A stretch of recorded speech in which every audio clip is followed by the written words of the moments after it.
So now I'd like to introduce Pujo Semedi.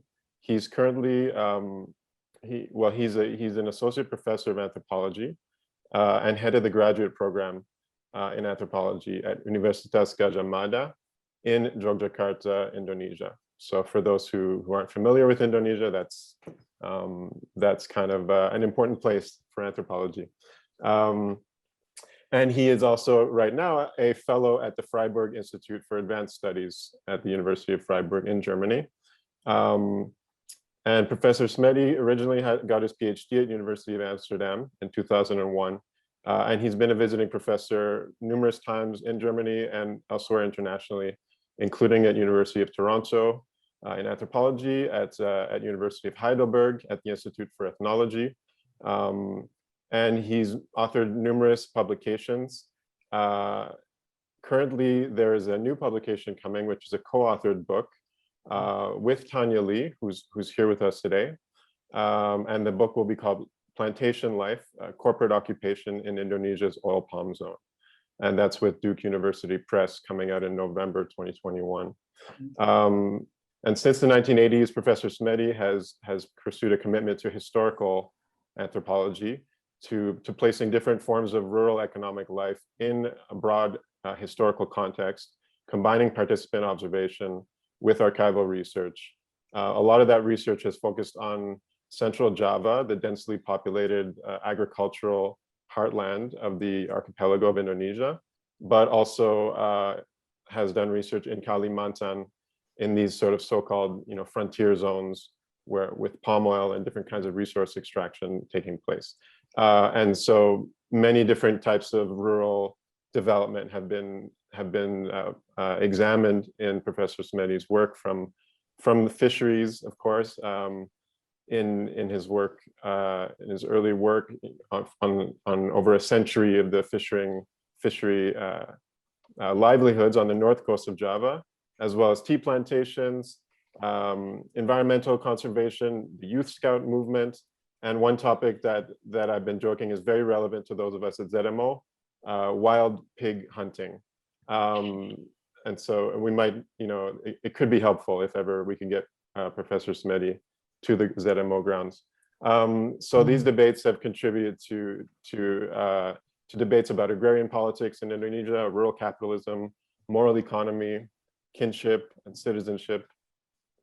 And so Professor Semedi is really an authority on political economy of development in Indonesia, and has also done research on some of those, especially on forestry in Germany, although that's not yet published. And he's finally participated in numerous international research collaborations with colleagues at University of Toronto, also at University of Agder in Norway, and Radboud University in Nijmegen in the Netherlands. And his articles have appeared in a wide array of journals, both in English and in Indonesian, including Asia Pacific Journal of Anthropology, Forum for Development Studies, Africa Development, and others. So without further ado, I pass the floor over to Pujo Semedi. Thank you, Jacob. Thanks also to ZMO for this opportunity to present my part of my work in this opportunity, and thanks for all of you to be with me this time. It is really good to see all of you again, although not face to face, but still, it's really good to see friends. Okay, the making of cheap labor and cheap lands for plantation in the 19th century north coast of Java, Pekalongan. So this presentation is a chapter of my work on the plantation community in Central Java, Indonesia, which is dealing with the question of internal theft and abuse of plantation wealth. From year to year, plantation companies in Indonesia, especially those owned by the government, report loss. Behind the lush green plantation fields and seemingly well-ordered work, there is an institutionalized order of theft that renders the company unable to produce profit. In this chapter, I try to identify the origin of the theft to the time when the condition for plantation that are cheap labor and cheap lands were made. It seems to me this order of theft was not created by the plantation themselves, because when plantations were still in their early days, the theft was already in place. Data from this study comes from a coffee tea plantation in Pekalongan Residency, Central Java, which I call Sumber Telung, 3 Springs. The plantation was established in 1875 and still in operation up to this time. Although in its almost 1.5 century history, it rarely made any profit. In total, it always lost. So Pekalongan Residency covers an area approximately 1,900 kilometers square wide, spread approximately 35 kilometers from the coast of Java Sea in the north to the hilly terrain of the Serayur mountain range in the south, to share border with Kedu and Banyumas area in Java. Together with other regencies along the north coast of Java, during the time of Mataram Kingdom, 16th to 18th century, Pekalongan was a part of the so-called coastal country, Pasisiran. Practically from the early 18th century, Pekalongan was under the control of the Dutch East India Trading Company, VOC. The region was appointed by Mataram King in Kartasura, but they gave their economic services to the VOC in Batavia. The story of Pekalongan region, Jayadiningrat I, in power from 1707 until his death in 1726, is quite telling. A year in power, Jayadiningrat accepted the company request to supply indigo cake at $1 per pound, and he ordered farmers to cultivate indigo and build 2 processing facilities in Ambarawa in Pekalongan. Again, in line with the company request, in 1714, Jayadiningrat ordered farmers to plant coffee. By 1719, he had 30,000 coffee trees, which increased to 40,000 in the following years. Harvest in 1722 provided Jayadiningrat with 500 pounds of coffee beans, and by 1733, the harvest reached 27,000 pounds that provided him with $4,300 revenue. No data is available how much Jayadiningrat paid farmers for their trouble in cultivating coffee, but it could not be large. Perhaps it was obtained for free as a tribute, normally in the value of 1/5 of the rice field harvest or 66 labor days per year. Saturation of the European market in the 1730s led to price drop, and under the VOC's suggestion, the Mataram King had all coffee trees in his realm destroyed. Losing revenue from coffee did not much affect Jayadiningrat well. He still had trading contract on 350 tons of rice, indigo, and pepper with the VOC in Batavia. As the century approached its end, Pekalongan had totally subjugated to the VOC. Article 1 in the contract of bonding between Pekalongan region, another Jayadiningrat, and the Governor General of VOC reveals the servant status of the region. It's read that I will be true to the Honorable Company as my superior in its district of Pekalongan, which is placed under my administration. And I will do my best to serve her and her subject with all attention. I will follow all orders that will be given to me from time to time by the High Government in Batavia, and by the Governor and the Director of the Coast, and by the resident of Pekalongan. When the VOC was liquidated in 1798, all its territory, Pekalongan included, were taken by the colonial state of the Netherlands, India.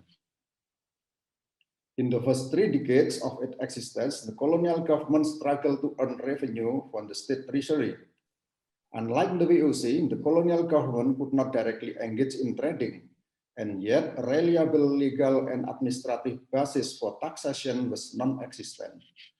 It was during the British interregnum, 1811-1814, the basis was laid through colonial grab over the country and its population from the hands of the native regions. In lieu of submitting part of their harvest and labor to the regions, from then on, farmers had to pay land rent to the colonial government. Land rent system had made native rulers in Java deeply unhappy, that eventually led to the Java War, 1825, 1830s. For the farmers,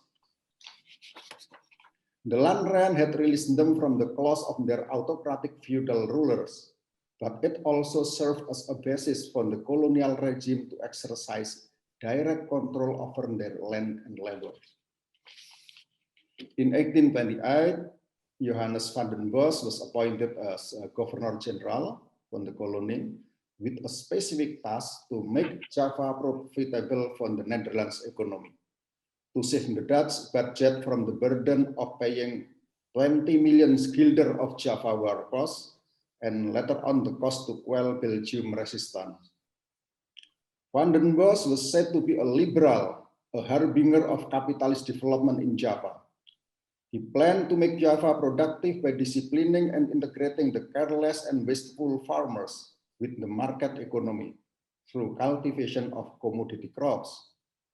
In practice, however, he abandoned all the liberal principles and replaced the invisible hand of the market with the highly coercive hand of the state. He had to fill the empty purse of the colonial state while at the same time keep native rulers and chiefs happy by not stripping their shrinking village over their subject. At best, Van den Bos was a pseudo-liberal, and his cultivation system was a hybrid of a market monster in which the government forced farmers to cultivate market crops, subjected them to colonial feudal rules, and granting the parastatal Netherlands Trading Association, the NHM, a trading monopoly over the farmer's harvest. For that purpose, Van den Bos issued an edict which says the native, without exception, are protected by the government. A rank of Dutch controllers was appointed to work next to native regents and chiefs as a kind of handler. Like his liberalization project, Van den Bos promise of protection fell short, as threats that befell upon the farmers mostly originated from the cultivation system itself rather than from external sources. The cultivation system worked effectively to fill the colonial state treasury because part of the proceeds was distributed as incentives to the system functionaries. Every layer of political economic power in Java, from the residents, regent, cultivation controllers, district heads, down to village chief and their assistant, received official Kulturprocenten, cultivation commission, and were given a leeway to tap all kinds of illicit cuts from the farmers' harvest and labor. In this highly exploitative situation, it is unrealistic to hope that installing Dutch controllers to look over native chief soldiers would effectively put abusive practices against farmers to an end. Although not as bad as their VOC era predecessors, Dutch officials in the 19th century were notoriously greedy and corrupt. For example, in March 1852, the 37-year-old cultivation controller of Kendal Regency, H.L. van Pepe, was charged for embezzling 35,000 guilders of government money that was allocated to pay coffee farmers. In his defense, his counselor pointed out that Van Pepe acted upon the order of the resident, who in turn acted upon the request of Kendal Regent to take 2 cents out of every guilder payments for coffee farmers to collect funds for the building of a wall around the town square, around the town alun-alun. On reflection, rather than emancipating the farmers, Van den Bos edict just transformed them from feudal objects of oppression into colonial subjects who were promised with protection but on strict condition, to a degree that rendered the protection ineffective. The first condition, the farmers were integrated to the market system, but were not allowed to pull back whenever the market situation was unfavorable. The second condition, the farmers were to work with inflated production costs to cover the Kulturprocenten for the government official and other illicit cuts. Kulturprocenten work as incentive for government officials, Dutch and native all alike, to carry out the job, without which they would carry out their job just perfunctorily. Apa guna bikin capek percuma? What is the point to work more, just wasting time? Rather than emancipating, Van den Bosch's Enlightenment project in Java that transformed the farmers into oppressed people who had to work to facilitate their own oppression. Technically, the cultivation system was an implementation of the land rent, but rather than paying land tax directly, farmers were ordered to allocate 1/5 of their farmlands and 1/5 of their labor to take care of the government crops, from field to the warehouse, and then paid their tax from the proceed. Implementation of the cultivation system had effectively robbed farmers of their most precious economic factors: farmlands, labor, and money. 5 years into the cultivation system, farmers in Pekalongan managed to produce indigo, tea, coffee, and sugarcane with a total value of 444,000 guilders. Some 50 years later, as the system was approaching its end, the annual average of the production reached to 573,000 guilders. To achieve this level of production, between 20 to 30,000 labor from farmers' households were mobilized annually. Harvest payment was immediately subtracted for land tax, around 60% of the payment, that left the farmers with only 5 guilder 60 cents per year per household. In the times, the farmers' household revenue could go down as low as 1 guilder 14 cents. The second biggest taker of farmers' money in Java at the time was opium. Farmers took opium in emulation of the conspicuous consumption of the colonial leisure class, the chief, regents, and wealthy Chinese traders. On average, revenue from the cultivation system for Pekalongan farmers in the 1856-1860 was 338,000 guilders per year. That was immediately taken for land tax, 223,000 guilders, and thus the farmers received 115,000 guilders per year in total. In 1816, the government earned 194,000 guilders from the auction of the opium trade. This means the leftover from the cultivation system plan payment plus some 70,000 guilders revenue from other sources among farmers were raked for opium consumption. Opium was a very lucrative business that without monopoly over its import, the financial condition of the NHM would be hopeless.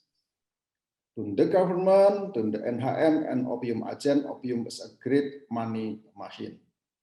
The cultivation system was a mechanism to make farmers earn money, and the opium trading was the mechanism to rob the rest of their money.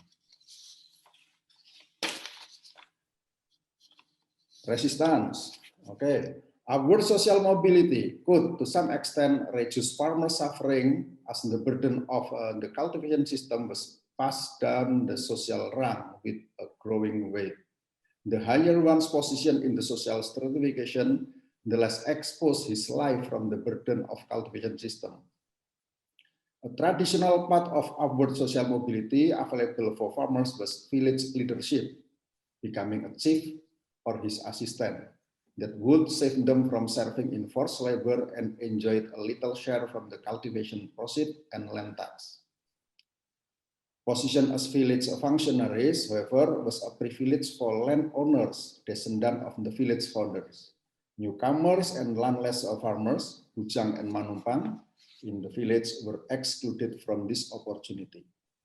And this position as a village leadership was more or less fixed and jealously protected along family lines. So if you are not belong to the clan of the leaders, you cannot be a village leader.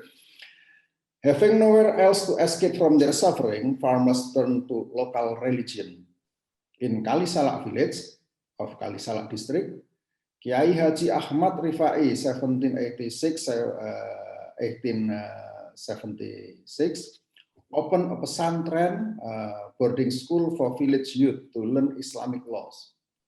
Rifai was a very productive scholar. He wrote 53 manuscripts of Quranic interpretation in Javanese.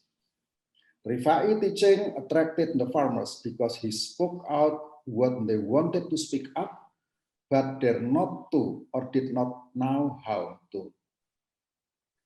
That is to speak up their hatred against the colonial government and its Javanese accomplices. Rifai openly denounced that the colonial government was un-Islamic as it was led by an infidel king, and those who served the government were degrading themselves into munafik, false Muslim. He declared too that marriage sealed in the Regency Islamic court was invalid, for it was officiated by alim fasik, false imam, who rendered their service to the infidel king. Of course, the government was angry, and then in May 1859, Rifai was interrogated by the Pekalongan prosecutors under accusation of delivering blasphemy and inciting people to disobey the government. He was exiled to Ambon. The exile of Rifai and confiscation of his pesantren did not put his teaching into oblivion, nor did stop farmers' resistance against the colonial regime. So up to this time, we can still find the Kiai Haji Rifai teaching in Central Java. In mid-1870s, a tidings spread among the farmers that there was a new tomb of a saint on the beach, from which a great healing power emanated. Indeed, a few days before, a body wrapped in a woolen blanket weighted with stone was found on the beach. It was impossible to know whose body it was, but clearly it was the body of a boat passenger who died on a voyage and received a sea burial. By the sub-district had ordered, the body was buried, but word had spread among people that the body was of an Arab who died in Singapore and on whose hands bore the sign of a saint. Bore the sign of a saint. People of all walks came to the grave in pilgrimage to convey their suffering and beg for remedy until the government official forbid them to do so. A year after the case of the graveyard, in Bandar Sidayu, a messianistic movement occurred. A disgruntled village chief, Muhammad Kasan, claimed to have become Pangeran Gusti Syekh Jumadil Kubro, the Lord Prince Chief of the Prophet Muhammad grandson. Jumadil Kubro declared that he intended to kill the sub-district head of Bandar Sidayu because he had been a servant of a government. When the sub-district head of Bandar Sidayu went after him to Blado Market, Kubro ran away to Cokro village. Kubro announced he is immortal and had a power to resurrect people from death, a belief that led him to kill his own wife and 5 retinues, but apparently he failed to revive all of them. Jumadil Kubro was subsequently killed. The sub-district head Manguntikoro shot him. 30 years after its inception, the cultivation system was gradually dismantled, crop by crop. The system had fulfilled its task of saving the Netherlands budget from deficit. It had enriched the country too. Now was the turn for the private sector to engage in the profit-making in the colony. For that purpose, without any further delay, Java had to be open for private business initiative. A space, and a large one, in Java agricultural landscape had to be created to facilitate the initiative. To achieve that goal, the colonial government needed only to do a slight administrative adjustment to make their intervention on the farmers' land permanent and unchallengeable. During the cultivation system, the use of at least 1/5 of farmers' land was practically under the government control, but nominally it belonged to the farmers. In 1817, the government issued the Agrarian Law, which made the government's de facto control over the farmers' land legal and permanent.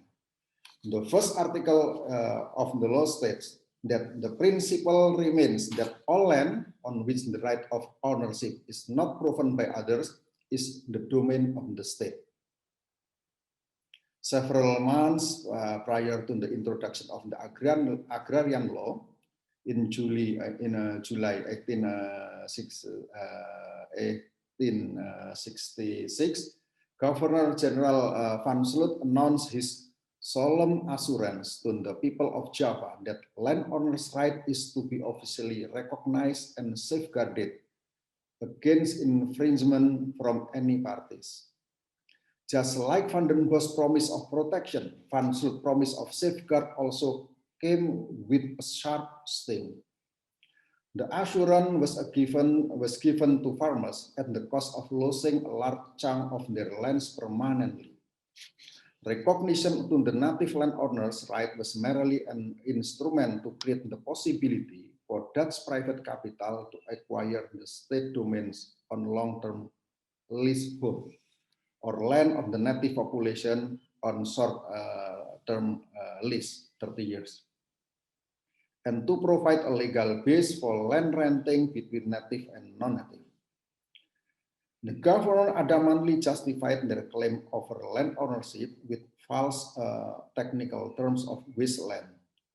Observation by controllers indicates that the lands that were not actively cultivated by farmers was not a wasteland at all, but farmers' land reserve.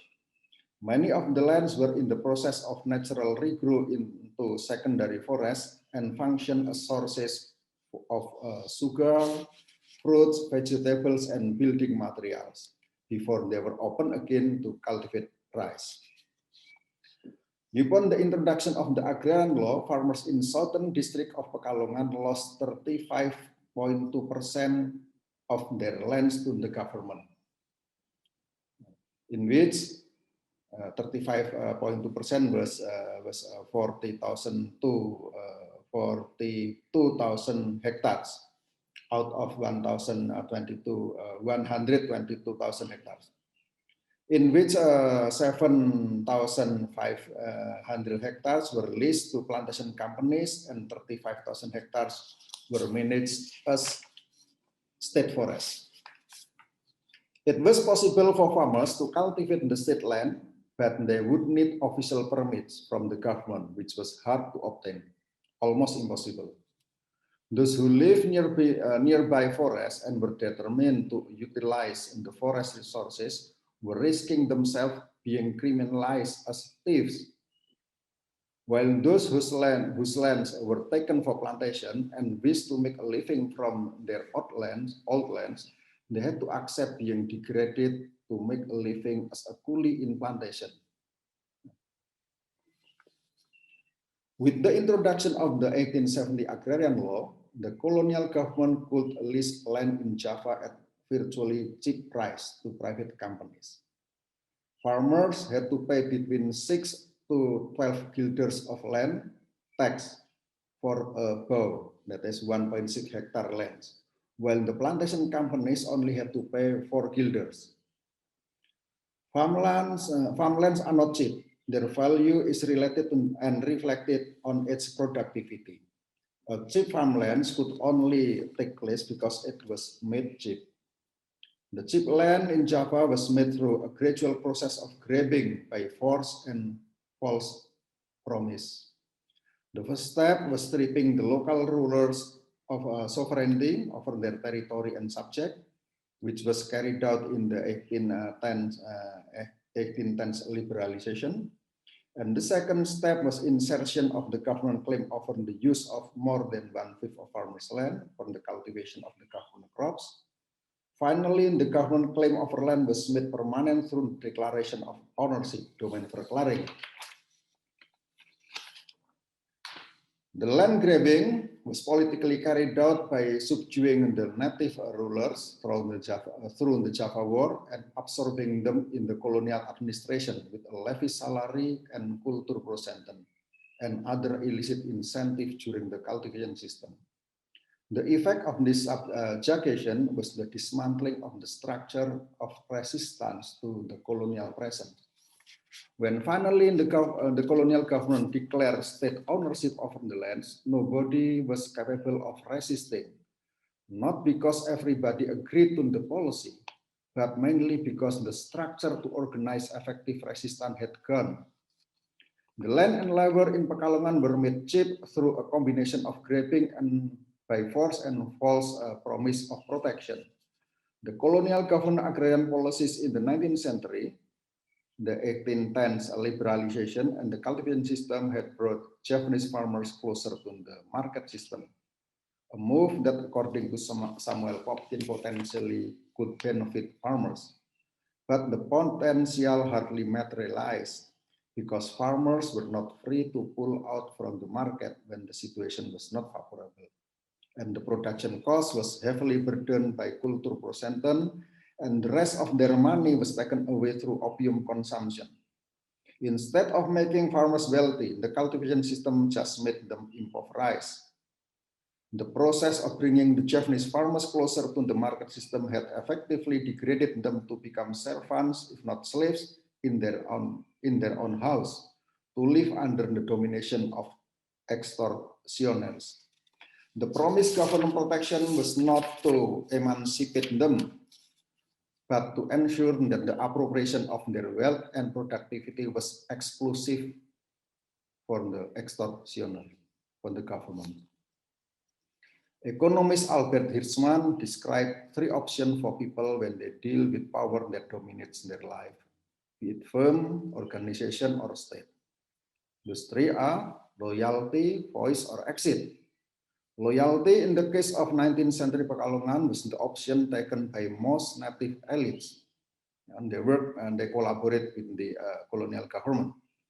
Voice was taken by some petty elites with critical minds and ability to wield followers, as exemplified by Kiai Rifai, Jumadil Kubro, and some other village leaders. Their effort to voice people's suffering and dissatisfaction brought them to a tragic end, killed or exiled. Last option, exit, was closed for farmers. The colonial government power was ever present, and there was nowhere for farmers to avoid the power that emanated from the government. Yet there was another option available. As colonial subject, the farmers were not only suspicious of those who claimed to become their protectors, but whenever possible, they actively engaged in counter-appropriation to keep the fruit of their labor for themselves before the greedy and all-powerful master took it away. They harvested immature coffee berries, they diverted irrigation water to rice fields instead of to the indigo field, and so on and so forth. Abolition of the cultivation system and introduction of the Agrarian Law had transferred the impoverished farmers to new master, plantation companies, who also treated them as colonial subject. The new masters provided them with protection, work to act out of living, house to live, but on a strict condition that they take the plantation job as a coolies, as a coolie, cockroach coolies with cockroach wage, to borrow Soekarno's word, dari kuli kecoa dengan upah kecoa, according to Soekarno. To a headaches a plantation owner would find later, the labor force available to man the plantation was not consisting of fully energized and disciplined workers, but impoverished farmers who were ready to exploit every opportunity to launch counter-appropriation. Deployment of Dutch manager on overseas did not offer much help too, because their agenda was not much different to the coolies, to the laborers. Thank you. And then I'll show you a slide a little bit. That is the plantation. Okay, so this is the plantation.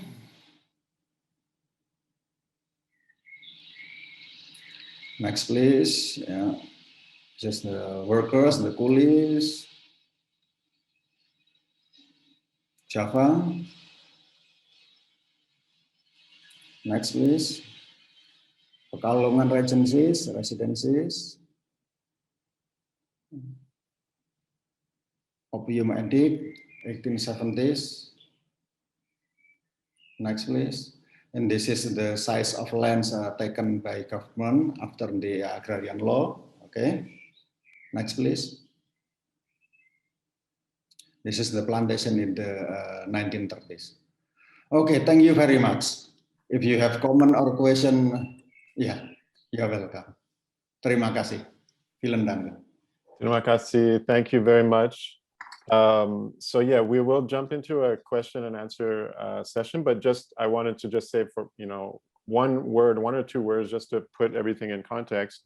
So I think, Pujo Semedi has just offered an important historical argument for linking together different eras of economic governance and of colonial capitalism and colonial agricultural economy in Indonesia, in Java. And this is, of course, an important topic. There are many scholarly debates about how to interpret the transitions, the quite intense changes in colonial policy and in how the colonial rural economy was organized during the 19th century. Many major changes took place.